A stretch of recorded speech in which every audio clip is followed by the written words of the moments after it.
Hello everyone, welcome back to my YouTube channel. It's me Anamika. അപ്പോൾ നമ്മുടെ ഇന്നത്തെ video എന്ന് പറയുന്നത് ഇതേ രീതിയിലുള്ള സോപ്പിൻ്റെ ബോക്സസ് വെച്ചിട്ട് എങ്ങനെയാണ് ഇത് റീയൂസ് ചെയ്തിട്ട് നമുക്കൊരു DIY ഗിഫ്റ്റ് ബോക്സ് അല്ലെങ്കിൽ ഒരു സ്റ്റോറേജ് ബോക്സ് ഉണ്ടാക്കിയെടുക്കുക എന്നുള്ളതാണ് കേട്ടോ.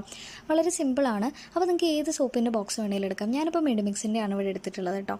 അപ്പോൾ ഈ ഒരു സോപ്പിനെ എന്ന് പറഞ്ഞു കഴിഞ്ഞാൽ രണ്ട് സൈഡിലും ഓപ്പണിങ്സ് വരുന്നുണ്ട്. അതായത് ഏത് സൈഡിൽ കൂടെ വേണമെങ്കിൽ നമുക്ക് ഓപ്പൺ ചെയ്ത് സോപ്പ് എടുക്കാൻ പറ്റുന്ന രീതിയിലാണ് ഇതിൻ്റെ പാക്കേജിങ് വന്നിട്ടുള്ളത്.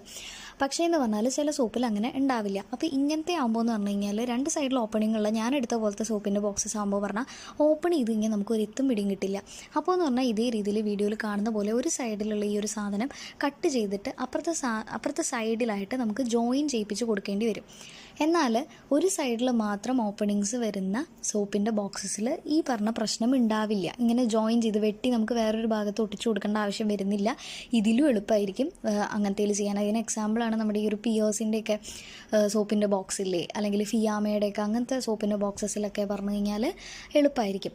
പക്ഷേ എന്ന് പറഞ്ഞാൽ ഇങ്ങനത്തേലാണ് ഈ ഒരു പ്രശ്നം വരുന്നത്. അപ്പോൾ നിങ്ങൾ എടുക്കുന്ന സോപ്പിൻ്റെ ബോക്സ് ഏതാണെന്നുള്ളതനുസരിച്ചിട്ട് അതൊന്ന് സെറ്റാക്കി കൊടുത്തു കഴിഞ്ഞാൽ നമ്മുടെ ബേസിക് ആയിട്ടുള്ള പരിപാടി കഴിഞ്ഞു. ഇനിയിപ്പോൾ പറയാനുള്ളതെന്ന് വെച്ച് കഴിഞ്ഞാൽ ആ ഒരു സാധനം അവിടെ ജോയിൻ ചെയ്ത് കൊടുത്തതിന് ശേഷം ഇനി ഇതിൻ്റെ ഒരു പുറമേയുള്ള ആ ഒരു ഔട്ടർ കവറില്ലേ, മെഡിമിക്സിൻ്റെ ആ ഒരു പരസ്യമൊക്കെ വരുന്ന ഭാഗത്ത് നമ്മൾ ജസ്റ്റ് ഫെവിക്കോൾ തേച്ചിട്ട് അതൊന്ന് കവർ ചെയ്തെടുക്കുക. നിങ്ങൾക്ക് പ്രിൻറ്റഡ് പേപ്പേഴ്സ് എന്ത് വേണമെങ്കിലും യൂസ് ചെയ്യാം. ഞാനിപ്പോൾ ജസ്റ്റ് A4 ഷീറ്റ് വെച്ചിട്ടാണ് കവർ ചെയ്തെടുത്തിട്ടുള്ളത്. അപ്പോൾ അതൊന്ന് കവർ ചെയ്തെടുത്ത് കഴിഞ്ഞാലുള്ള പരിപാടി എന്ന് പറയുന്നത്, കവർ ചെയ്തെടുത്ത ഉടനെ ഇത് ഭയങ്കര സ്ട്രെയിറ്റ് ആയിട്ടായിരിക്കും നിൽക്കുന്നുണ്ടാവുക. അപ്പോൾ ആ ഒരു ഓരോ ലൈൻസ് ഇല്ലേ, അതേ കൂടെയൊക്കെ ഒന്ന് ഫോൾഡ് ചെയ്തിട്ട് നല്ല രീതിയിൽ ഇങ്ങനെ ഒന്ന് മടക്കിയൊക്കെ ഒന്ന് കൊടുക്കുക. എന്നിട്ട് അതിന് ശേഷം ഈ ഒരു വീഡിയോയിൽ കാണുന്ന പോലെ ഇതേ രീതിയിൽ മടക്കിയിട്ട് ജോയിൻ ചെയ്തിട്ട് സ്റ്റാപ്ലർ ചെയ്ത് കൊടുക്കുക കേട്ടോ. ഞാനിപ്പോൾ ഫോൾഡ് ചെയ്യുന്ന കാണുമ്പോൾ മനസ്സിലാവും എങ്ങനെയാണ് ചെയ്യുന്നത് എന്നുള്ളത്. ഇത്തരത്തിൽ ഇങ്ങനെ ഒന്ന് കൂട്ടിപ്പിടിച്ച് ജോയിൻ ചെയ്യുക എല്ലാം പാടെ, എന്നിട്ട് അവിടെ ഒരു സ്റ്റാപ്ലർ പിൻ അടിക്കുക.